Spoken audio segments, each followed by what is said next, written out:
Now for the top story tonight, reaction first up. Joining us Marco Rubio, the senator from Florida.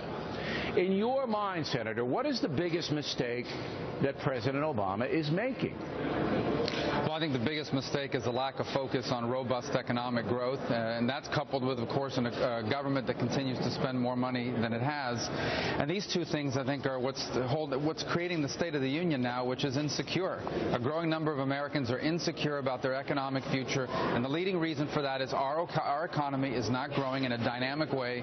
It's not creating enough of those middle-income, middle-class jobs that for so long have been the backbone of our country and what makes it special. But we have spent hundreds of billions of dollars in stimulus, government sending money to certain areas of the economy to try to create jobs and to try to get the economy in a growth mode. Hasn't Obama done what he should do in that area? Or has he done enough, or what? So first of all, if you recall, when he first took office, his number one priority was not growth in the economy. He pivoted immediately to health care, which has been a disastrous health care law, and then a series of other issues that they've prioritized. But I think the other problem is what you've outlined in your question.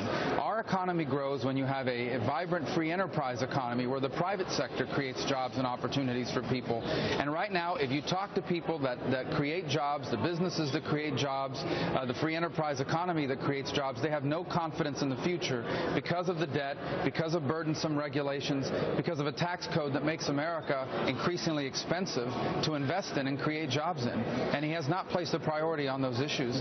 Because he doesn't really believe in the private sector. I don't think. I mean, I could be wrong.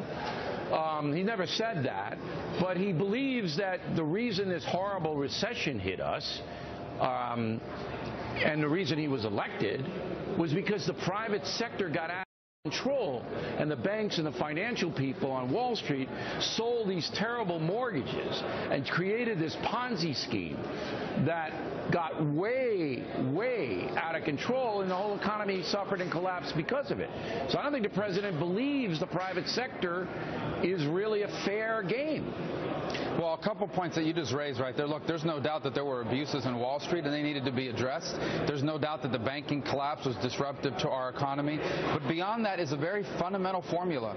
Jobs are created when someone has access to money, whether it's borrowed or their own, and they risk that money to start a business or to grow and expand an existing one. And in order to do that, you have to have confidence in the future.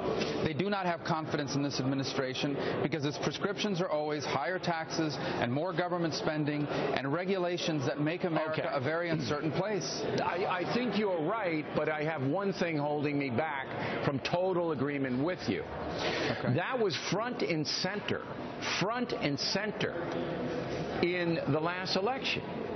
Mitt Romney was the ultimate capitalist, the ultimate private sector man. Yet the people voted for the not anti-capitalist, but the guy who wanted more government intrusion. So the American people made the call. They didn't want the robust private sector guy. Why not? Well, again, every election would have to be analyzed. Those are all sorts of factors that go into deciding what direction an election goes. At the end of the day, I mean, I think that there will be a lot of studies done as to why that election went the way it did. But here's my point. If the election were today, I think the outcome would be very different because a combination of an erosion of trust in government combined with a continued lackluster performance of our economy, we're now 6 years into this presidency. You can no longer continue to blame your predecessors for the things that are going wrong in our country. And I think if the election were today, the outcome would be quite... Well, I mean, all the polls say that, but, you know, he's still got a 43% approval rating, the president does, which, under the pressure that the country's under, is not that bad because nobody believes that only 3% believe the country's strong. 3%. I mean, it's incredible. But it's deeper than that, Bill. It's deeper than that. People are very insecure about the future, and I agree with you. America is an incredibly resilient country. We will be back. We will get this right. I just have no confidence that we will under the leadership of this administration, primarily because they do not understand or do not believe that free enterprise, a robust free enterprise economy, is the best way to create upward mobility and prosperity for the largest number of people. All right, Senator. We appreciate you coming on tonight. Thank you very much. Next up, two